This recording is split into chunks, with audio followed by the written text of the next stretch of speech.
The gas lamps flickered violently in the White House hallway on April 14, 1865. Though no window was open, no draft stirred the heavy velvet drapes. At precisely 10:13 p.m., as John Wilkes Booth's bullet tore through Abraham Lincoln's skull at Ford's Theater, 7 witnesses reported hearing a scream echo through the executive mansion's empty passages. A scream that came, they swore, from the walls themselves. For years afterward, guards avoided the second-floor corridor after midnight.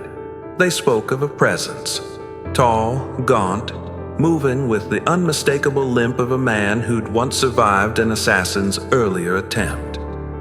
Then, in 1877, First Lady Lucy Hayes made an extraordinary diary entry. "Mr. Lincoln visited me last evening. He stood by the window in the Yellow Room, staring at the Potomac. When I addressed him, he dissolved like morning mist." The most chilling early account came from British Prime Minister Winston Churchill in 1940. After refusing the Lincoln bedroom, "I'll not sleep where that phantom walks," he reluctantly agreed to stay there during a wartime visit. At 3 a.m., aides found him naked and dripping wet in the hallway, clutching a brandy. "I stepped from the bath and saw him at the fireplace," Churchill later wrote. "Those sunken eyes watched me smoke. I said, 'Good evening, Mr. President,' and he vanished through the wall." But why does Lincoln linger? Mediums who visited the White House describe overwhelming sadness near the Lincoln bedroom's rosewood bed, the same bed where Mary Todd Lincoln conducted secret seances, desperately trying to contact their dead son, Willie. Some claim Lincoln's ghost isn't alone, that the laughter of children, Willie and his brother Tad, still echoes near the attic playroom where they kept their toy soldiers. Perhaps the answer lies in Lincoln's own premonitions. 3 days before his murder, he dreamed of walking through the White House to find a corpse wrapped in funeral vestments. "Who is dead?" he asked a soldier. "The president," came the reply. "An assassin's bullet." Now, 159 years later, staff still report the smell of boot polish and apples, Lincoln's favorite snack, near the Blue Room. Night watchmen hear the creak of rocking chairs moving by themselves. And on the eve of national crises, shadowy figures swear they've seen a tall silhouette standing at the Oval Office windows, watching, waiting. Want to uncover which modern president received a ghostly warning? Subscribe now. The next chapter reveals encounters that were kept secret for decades. The Lincoln bedroom's fireplace still bears scratch marks from 1942. Deep grooves left by frantic Secret Service agents searching for hidden microphones after Queen Wilhelmina of the Netherlands collapsed upon seeing a spectral figure in a stovepipe hat. Her attendants found her pale and trembling, insisting she'd spoken with Lincoln himself.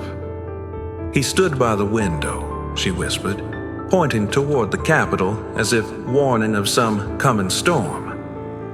Eleanor Roosevelt worked late most nights in the Monroe Room, often feeling an unseen presence.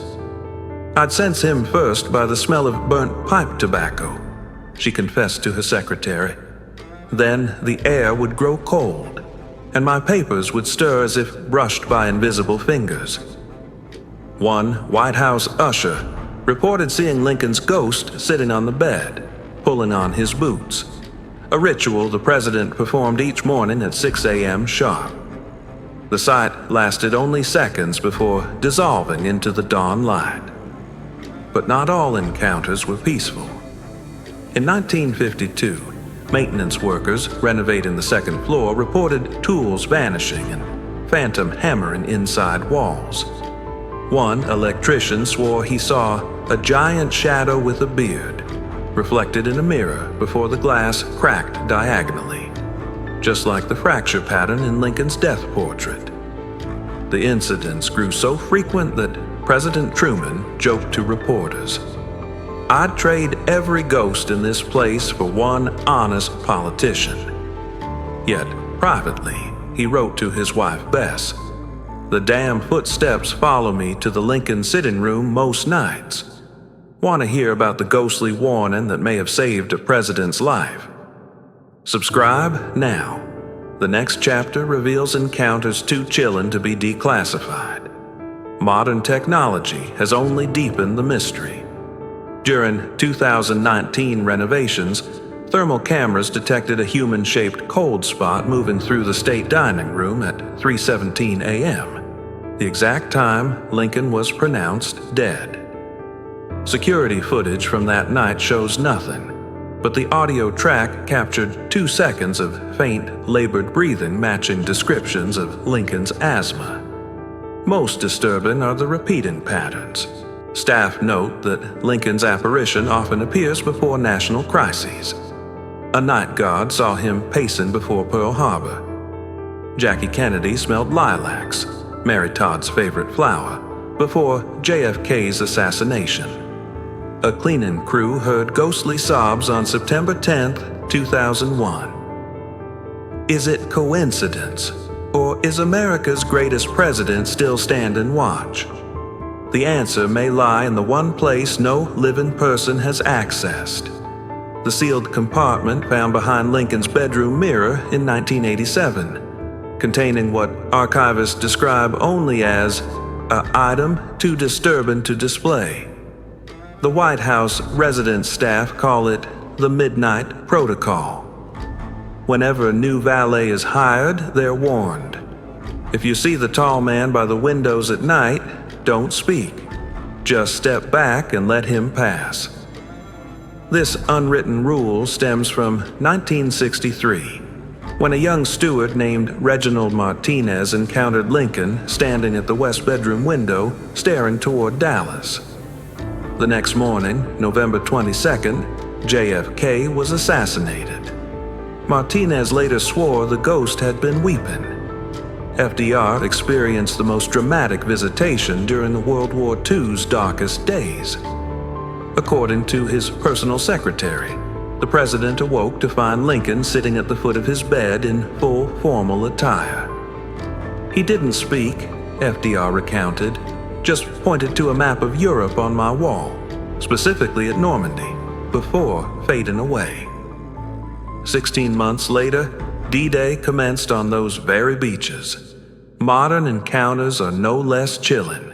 1981, Maureen Reagan's German Shepherd Rex began growling at an empty corner of the Lincoln bedroom. When she investigated, the dog's fur stood on end as something unseen walked past them, leaving frost crystals on the carpet. 2000. A White House electrician repairing wiring in the attic reported hearing children's laughter and finding Civil War-era toy soldiers arranged in battle formation, facing outward as if guarding something. 2020. Thermal scans during COVID lockdowns detected a 6'4" human-shaped cold spot moving through the Blue Room at 1 a.m. for 7 consecutive nights. Lincoln's exact height and the time he typically took his insomnia walks. The most compelling evidence came from Secret Service agent Ethan Johns, who in 2015 was reviewing security footage after a false alarm. The camera glitched at 2:55 a.m., his official report states. When it reset, the Lincoln portrait in the hallway was facing backward in its frame. The glass wasn't broken. Infrared analysis revealed handprints on the glass matching the size and proportions of Lincoln's actual gloves, preserved at the Smithsonian.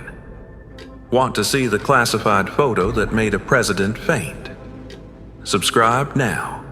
The final chapter reveals what's hidden behind Lincoln's mirror and why it's been locked since 1987. Perhaps most unsettling are the consistent auditory reports.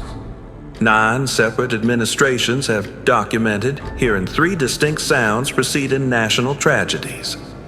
The click of a pocket watch, Lincoln carried one, boot heels pacing the treaty room. A distorted voice whispering, "Beware the Ides," though Lincoln died in April.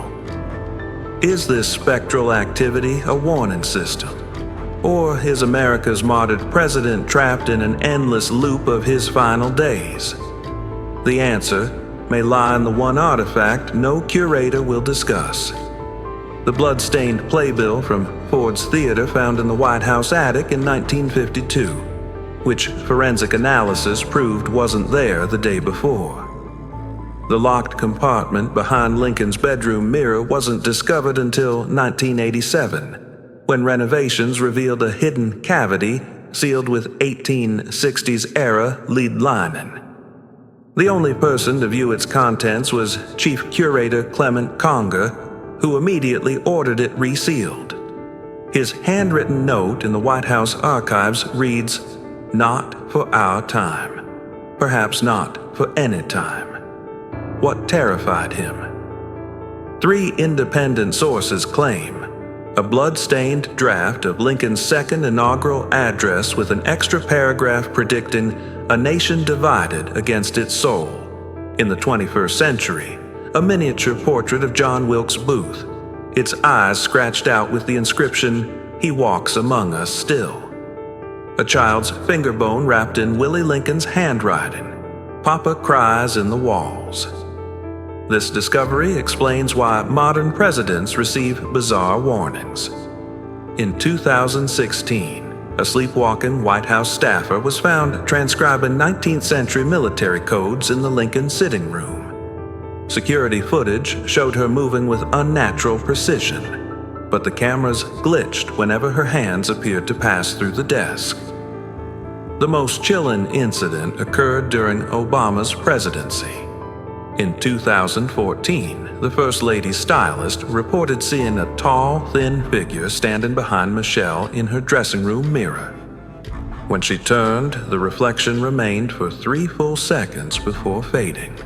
That same night, motion sensors in the Lincoln bedroom recorded temperature drops to 32 degrees Fahrenheit, the exact reading at Ford's Theater when Lincoln took his last breath. Want proof these aren't just stories? Subscribe now. We've obtained never-before-seen documents under the Freedom of Information Act. Lincoln's ghost seems most active during national crises. Before the January 6th Capitol riots, guards reported footsteps following them through closed corridors. On the eve of the COVID lockdowns, the White House gardener found fresh lilac bouquets, Mary Todd's favorite, at the Lincoln Memorial, with 1865 newspaper clippings about smallpox. During the 2023 debt ceiling crisis, thermal drones detected a heat signature sitting in the Resolute desk chair at 3 a.m. Parapsychologists propose a radical theory. Lincoln isn't haunting the White House. The White House is haunting Lincoln. The building's electromagnetic fields, combined with centuries of trauma, may have created a memory imprint that replays his anguish. Yet one detail chills historians most: the recently declassified 1973 NSA report noting that every president since Coolidge has asked about Lincoln's ghost during their first security briefing, as if they already knew. Perhaps the final truth lies in Mary Todd's last words before her own death. He's waiting for the next great war. Then you'll see him properly.